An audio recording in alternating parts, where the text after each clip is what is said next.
Praise the lord. ದೇವರ ಪರಿಶುದ್ಧ ನಾಮಕ್ಕೆ ಸ್ತೋತ್ರ ಉಂಟಾಗಲಿ. ದೀರ್ಘಶಾಂತನೂ ಪ್ರೀತಿಪೂರ್ಣನೂ ಆಗಿರುವ ಯೇಸು ಕ್ರಿಸ್ತನ ಪರಿಶುದ್ಧ ನಾಮದಲ್ಲಿ ನಿಮ್ಮೆಲ್ಲರಿಗೂ ವಂದನೆಗಳು. ಈ ದಿನದ ದೇವರ ವಾಕ್ಯ ಆದಿಕಾಂಡ 4ನೇ ಅಧ್ಯಾಯ 14ನೇ ವಚನ. ನೀನು ಇವತ್ತು ನಮ್ಮನ್ನು ಸ್ವದೇಶದಿಂದ ಹೊರಡಿಸುತ್ತೀಯಲ್ಲ, ನಿನ್ನ ಸಾನ್ನಿಧ್ಯವು ತಪ್ಪಿತು. ನಾನು ಲೋಕದಲ್ಲಿ ಅಲೆಯುವವನು, ದೇಶಭ್ರಷ್ಟನೂ ಆಗಬೇಕಾಯಿತು. ಇದಲ್ಲದೆ ನನ್ನನ್ನು ಕಂಡವರು ಕೊಲ್ಲುವರು ಎಂದು ಕಾಯಿನನು ದೇವರ ಬಳಿಯಲ್ಲಿ ಗೋಳಾಡುತ್ತಾನೆ.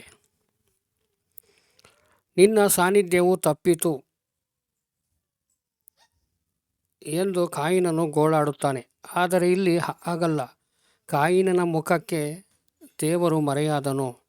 ಒಬ್ಬ ಪಾಪಿಗೆ ದೇವರ ಮುಂದೆ ನಿಂತುಕೊಳ್ಳುವುದಕ್ಕಾಗಲಿ ಆತನ ಮಹಿಮೆಯುಳ್ಳ ಮುಖವನ್ನು ನೋಡುವುದಕ್ಕಾಗಲಿ ಧೈರ್ಯವಿಲ್ಲ. ನನ್ನನ್ನು ಕಂಡವರು ಕೊಲ್ಲುವರು.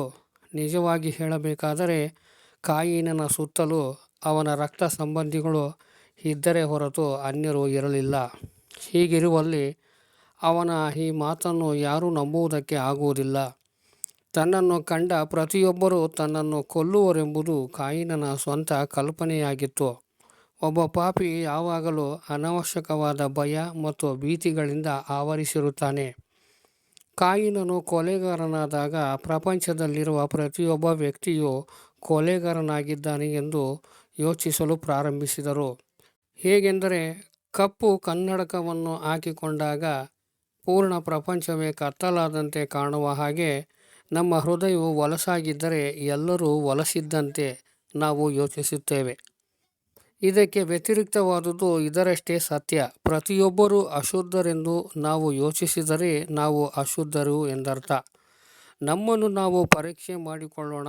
ನಾವು ಅವಶ್ಯಕವಲ್ಲದ ಭಯ ಅಥವಾ ಚಿಂತೆಗಳಿಂದ ಬಾಧಿಸಲ್ಪಟ್ಟಿರುವೆಯೋ, ಹಾಗಾಗಿ ನಕಾರಾತ್ಮಕ ಯೋಚನೆಗಳಿಗೂ ಭಾವನೆಗಳಿಗೂ ಒಳಗಾಗಿರುವೆವೋ? ಹಾಗಾದರೆ ನಮ್ಮ ಹೃದಯಗಳನ್ನು ಸರಿಪಡಿಸಿಕೊಳ್ಳಬೇಕು. ಪವಿತ್ರವಲ್ಲದ ಹೃದಯವು ಕರ್ತನ ಒಳ್ಳೆಯತನವನ್ನಾಗಲಿ ಅಥವಾ ಇತರರಲ್ಲಿರುವ ಒಳ್ಳೆಯತನವನ್ನಾಗಲಿ ನೋಡಲಿಕ್ಕೆ ಸಾಧ್ಯವಿಲ್ಲ. ನಾವು ಕರ್ತನಲ್ಲಾಗಲಿ ಆತನ ಪ್ರೀತಿಯಲ್ಲಾಗಲಿ ಭರವಸವಿಡುವುದು ಸಾಧ್ಯವಿಲ್ಲ.